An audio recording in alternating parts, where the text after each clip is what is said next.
Hey there, welcome to another edition of Cambridge Inside Out. My name is Robert Winters. And I'm Judy Nathans. And we have a guest today. Yes. My name is Sean Tierney. Right. And Sean, why would you be here today? What are you up to here? Trying out to be host of Cambridge Inside Out. No, I'm a candidate for Cambridge City Council, and it's my first time running, and I'm here to discuss my candidacy with you guys. Sounds pretty cool. And actually today's June 20th, and all the candidates, nobody's really a candidate until they pull papers and turn them in, right? And the first day for that, for all candidates, is July 3rd, right? Which is coming up, what, a week and a half, something like that? So anyway, coming up pretty quick. So Sean. Yeah, well, thanks for having me. Yeah. I think first I would like to say thanks to you guys for providing this great service and the Cambridge Civic Journal. Yeah. It's really helpful to a lot of folks in Cambridge. Thank him for that. Yeah, stay up to date with what's going on, and if you miss a council meeting, you can always get on there and see what happened the night before. Or at least see my snarky Yeah. comments. Or your commentary. Or go to the city website and see, because they do have the video. Yeah. But it's a great service, the Yeah. show and the Yeah. website. So thanks for all that you guys do. Yeah. You're Well, thanks most welcome. CCTV also, because they provide the CCTV, forum for this. For Yes. sure. All right. Um, So Sean, tell us a little bit about Yeah. yourself. You Where know, are you coming from? You can switch to this, so we do just see him talking if you want to do that. Well, No, we'll you a can little do bit that. of It's both. pretty easy. All right. well, You don't have to see me. well, my name is Sean Tierney, and I grew up here in Cambridge. I grew up in West Cambridge, the same house that my father grew up in. My Wow. parents are still over there. In fact, my grandfather, when he lived there, he was a dentist, and he had an office in the neighborhood over there and here in Central Square. And he was actually also the dentist for the Cambridge Public Schools. You go Wow. around and fix kids' teeth. That's Teeth who could interesting. otherwise Yeah. not get out there Yeah, to the dentist. yeah. And my mother and father, my mom left a career in nursing to run a daycare, a licensed daycare out of our house over in Cambridge, West So you're Cambridge. one of how many? One of three. I have Three. 2 older brothers. Oh.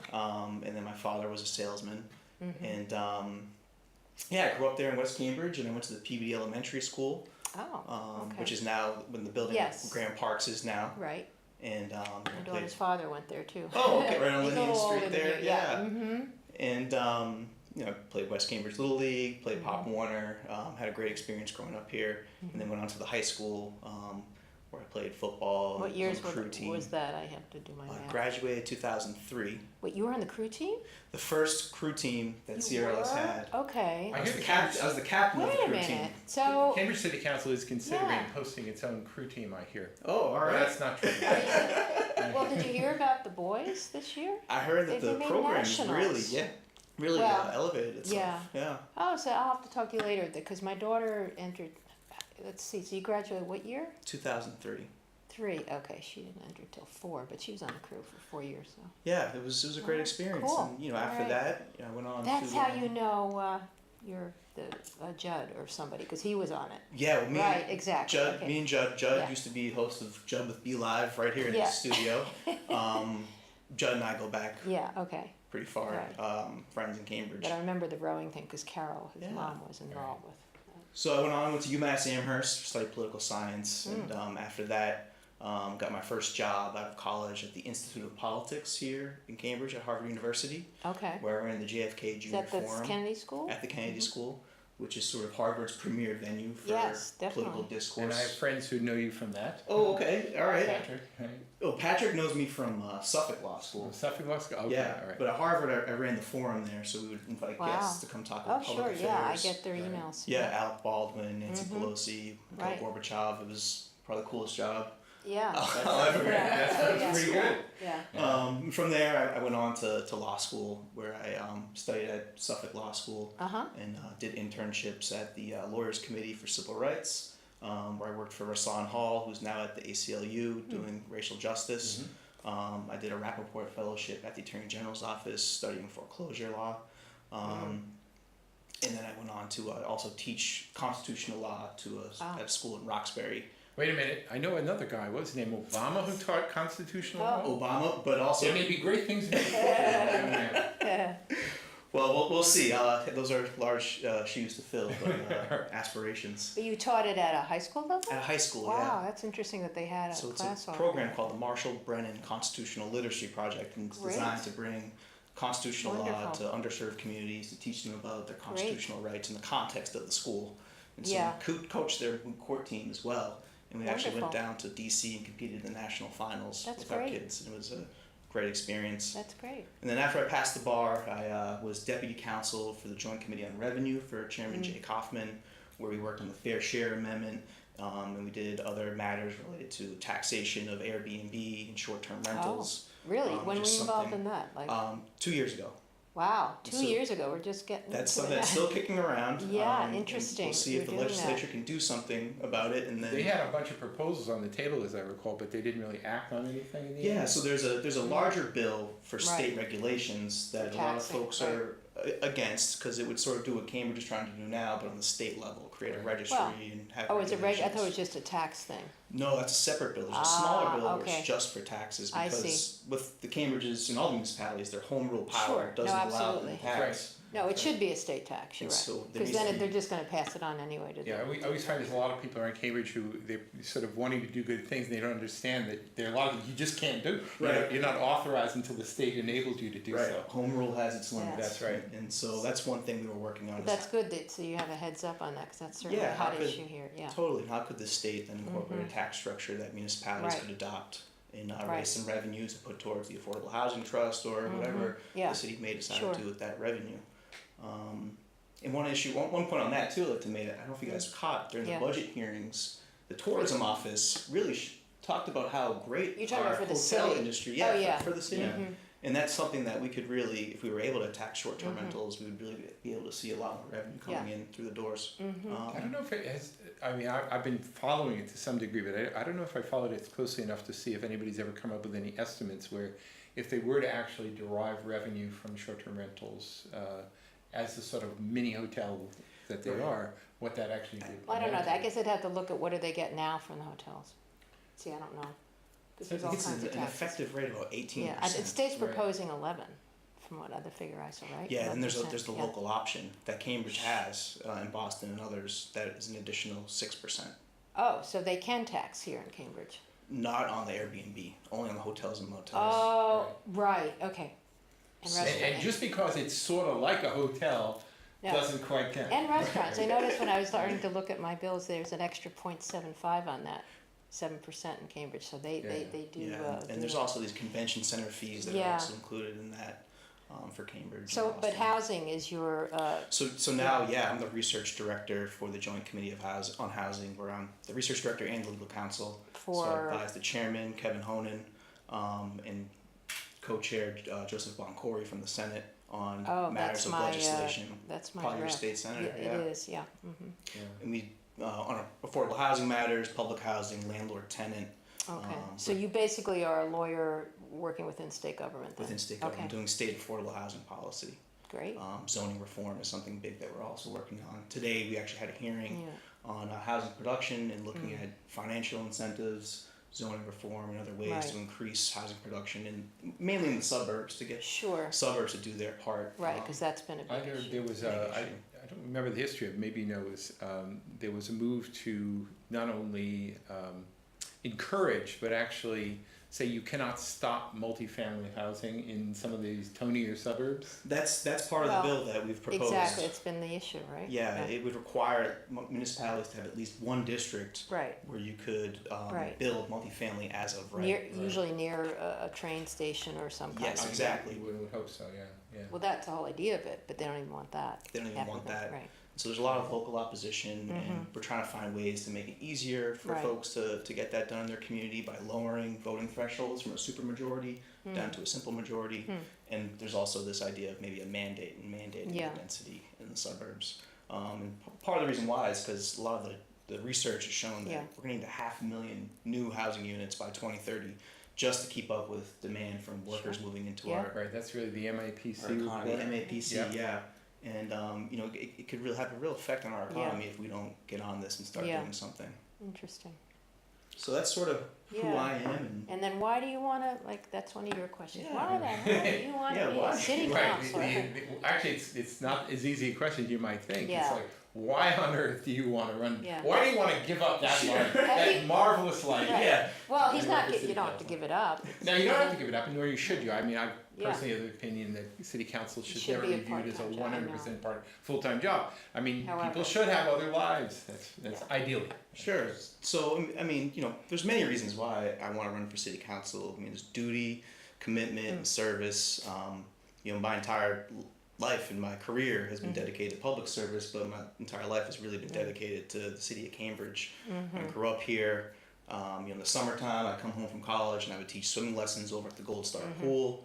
I went on to manage that pool and was really involved in the community over there. The wintertime, I'd come home and volunteer for food for free, hauling you did? food off the trucks, going to Chelsea to the farmer's market, bringing it back, going to the pantries here in Cambridge. And now today, I'm actually a volunteer football coach for the high school as well. I read that. That's great. So I'm pretty involved in the community, and I feel like now I have some hard skills as a lawyer working in state legislation to come back and really give something and provide something to the city that I love. Because it's not just that I love the city of Cambridge, I mean, we all do.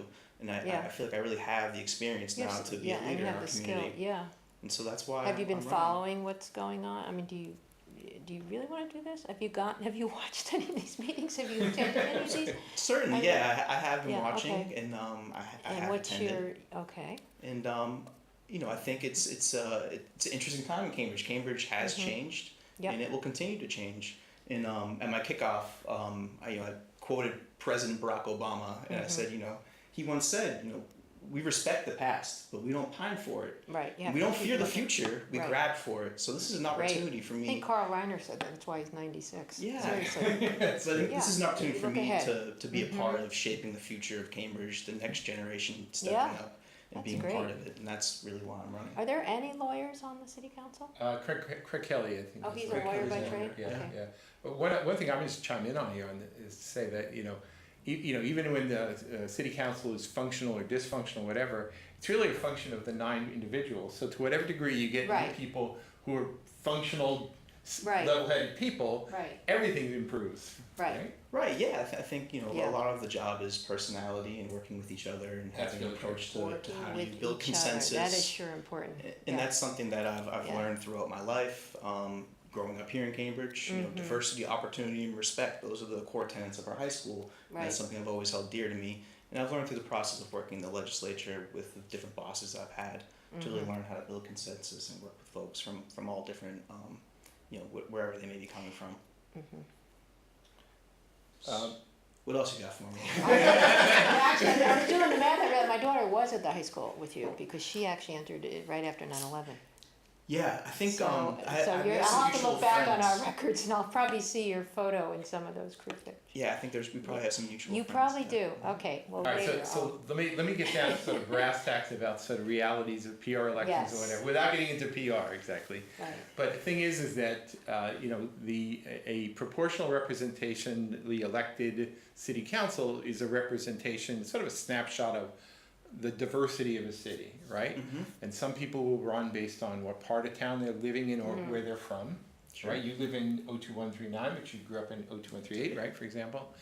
Or maybe they want to be distinguished by an issue, sometimes by ethnicity, sometimes by, many other factors. So are there, not to sort of get into your personal strategy of how you're going to run a campaign exactly, but are there particular issues or constituencies that you think would be natural matches for you as a candidate? Yeah, and I think this is also what distinguishes me as a candidate. As you mentioned, I grew up in West Cambridge, and I still have ties there. My folks are there. I still have many family friends that are there. And now I live in Cambridgeport, and I'm developing the relationships there with my neighbors. Oh, that's where I've seen your name. See it all. Yeah, over on the listserv, right? Yes. Representativeness is a big part of being elected. A voice of reason, I think. So it's having it's having these two areas and having now I live in Central Square area. Now that's sort of a constituency group that I'd like to be a part of. Okay. But I'm also a millennial. I'm a young person. Right. And a lot of millennials are trying to figure out, how do I start a family? How do I get into Cambridge? How do I stay in Cambridge if I have one child and I have a second and there's no room for us to stay? And rents are unaffordable. I can't afford to buy a home, even though we're making a pretty good income here, middle class living. and you just can't get it done in Cambridge. So I have no friends that are going through the same things that I'm going through, and I think I can also represent that voice. I'm also a lawyer, a professional, and that can appeal to a lot of folks who are very level-headed and reasonable and want to see the city government work effectively and efficiently. And I think that's sort of what distinguishes me in these different pots. And I come from Cambridge and I grew up here, and I can really connect with other populations that are maybe underserved in our city, and that I can really make an impact to connect with folks. Plus your background, I mean, your involvement with state level government is definitely, because so many things come up, said we want to do this, we want to do that, but then you have to look at home rule, all that stuff. Home rule. You seem to understand that. Right, and some experience drafting legislation and figuring out how to make things work the way we want it to work. Right. Over and above representativeness, which is a big part of crafting any elected body, you want everybody to have a representative at the table, right? But another factor of any elected body too is it's nice that you have a good combination of different skill sets. So we have one person who's an architect, right? Sure. We have people who have involvement in urban planning, other people who are very, very gung-ho on environmental issues. Right. Social services. Social services, exactly. Govern. Right, exactly. So I think by almost all accounts, how affordability of housing or housing in general tends to rise pretty much to the top of every list. Right, and it's such a complicated issue with how housing is even built in today's modern economy. Well, what things are worth. I mean, that's what things are worth, the lack of federal support. Like, for instance, there's Section 202 housing, which is federal housing that was built for seniors, has just gone away completely. Oh, really? And since sequestration, there's no funding for that. And then, the low-income housing tax credits, how the state tax credits function with the federal tax credits, and how does that market look for development. That's the main driver of how we build affordable housing across the country, is through low-income housing tax credits. And then, I have other ideas about, using Chapter 40R, which is similar to what you were talking about before, which is the state's smart growth statute, which is a zoning statute to build near transit areas for density. And the great thing about 40R is that there's state reimbursements to cities and towns to zone for the density, and then when they build, they get another reimbursement from the state. Does that supersede a city zoning? I mean, does that say we're going to do this and you have to? It's concurrent with it. It's an overlay. So there's 40A, which is our zoning act that governs how the city zoning works statewide, and then 40R is an overlay. I see. So it works with it. Okay. It works with it, and what's nice too, and it's becoming an issue in Cambridge, is that if you can demonstrate that you've had increased school costs because of your development, the state will also reimburse you.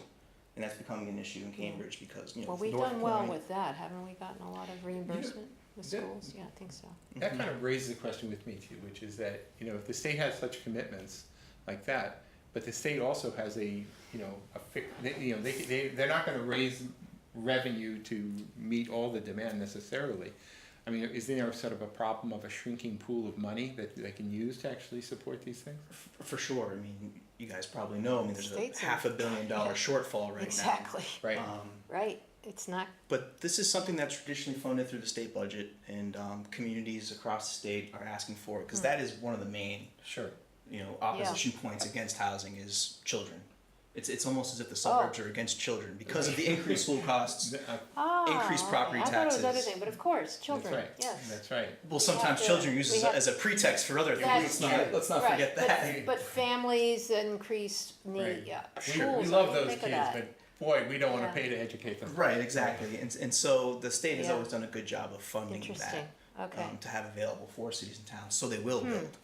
Interesting. All right, I have a question, and I have no idea about this here, but in the current environment up in Washington D.C., I would somehow surmise that maybe funding for affordable housing programs and related things here is probably not going to be rising much anytime soon. I think that's or maybe perhaps possibly shrinking, maybe. Right, and one of the challenges we're seeing already with what Trump proposed in his budget was that if he was going to decrease taxes on corporations, decrease taxes on wealthy folks, that would actually decrease the valuability, the value of low-income housing tax credits. Because the way it works is that the developer gets the tax credit, will go out in the market and sell it to somebody who has a high tax liability, and then they take that money that they got from the sale and they build the housing. Now, if you have a lower tax liability, you're not going to want to have a tax credit. Tax credit's not as valuable. there's less dollars now flowing to Jeez. housing. So just him Crazy. proposing that started slowing down the market, and there are Unbelievable. some investors pulled out of deals recently Unbelievable. around Boston. I don't think that Yeah. man's built one piece of affordable housing. Has Right. he ever? I'm not familiar with his record on that. Anyway, I know just hotels, casinos, and golf courses.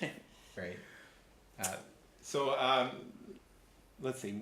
I guess one other main thing is: are there any particular issues that are kind of running currently through the city council, or not necessarily the city council, just other issues that are sort of In the particular city. to Cambridge right now that you sort of feel some particular interest in, passion, or have some strong opinions on? I mean, for example, there was the short-term rental matter that's been floating around city council lately.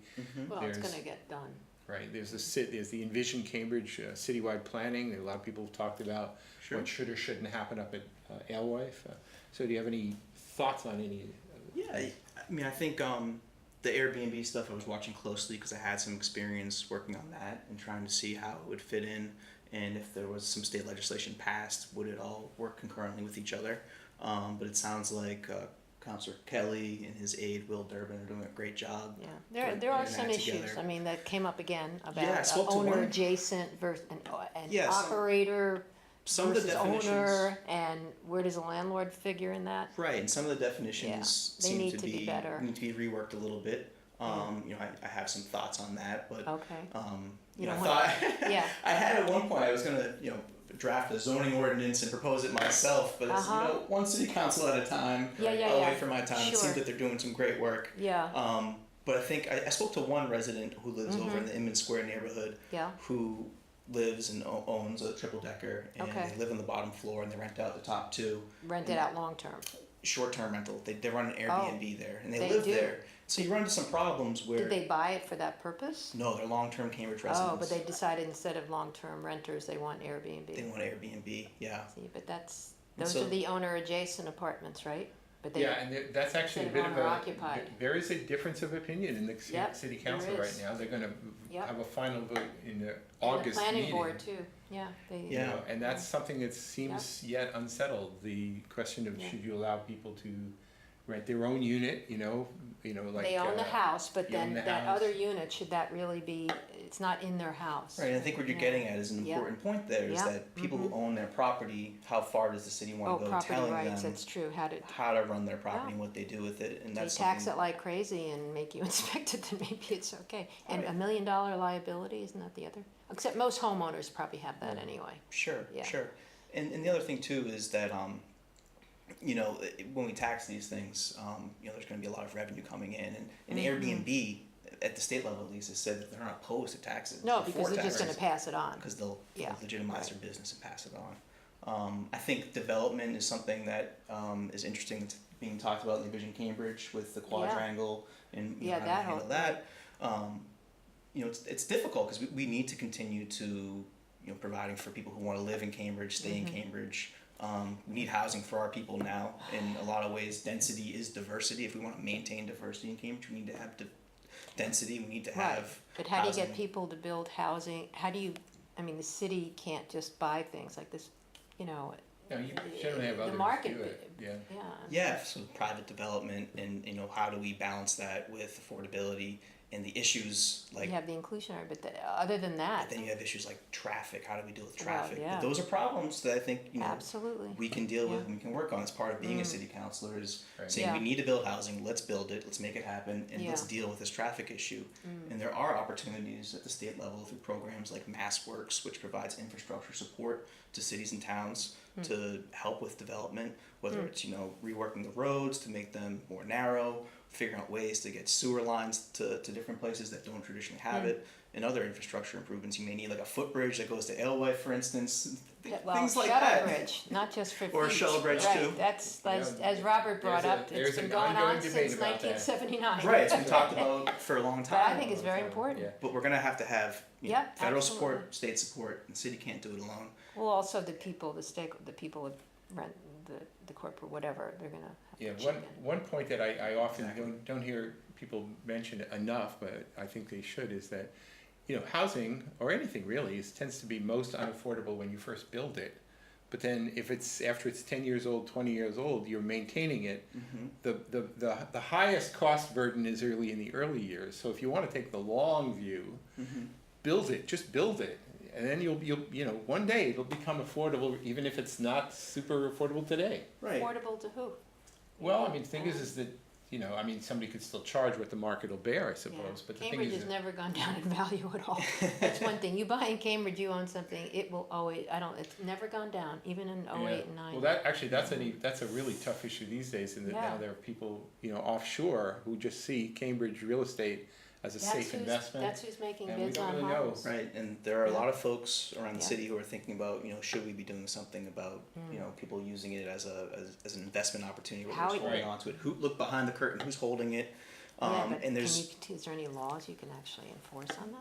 You sort of need a lawsuit before you can discover a lot of that Yeah. information. That's almost like people will That's say tough, yeah. racism or something, yeah, I don't know. and another Yeah. interesting idea that Yeah. the city of Yeah, Somerville's few working seconds on. left. Go Oh, ahead. okay. No, City no, of go ahead. Somerville Quick, go ahead. Is the idea of this luxury unit transfer tax. So units Oh, over I've $2 million Yes. having a transfer tax And on the real that. estate industry sales doesn't price. like that, or the brokers don't. The like brokers that. don't Right, like that. Right. They see it as a slippery I slope, have but they heard of have to that. be against everything anyways. Right. No, but I like that. That would bring in some money. All right, Sean, so we got like about 40 Yeah. seconds left. All So right. tell everybody in Cambridge why they should vote for Yeah. vote for you number one, right?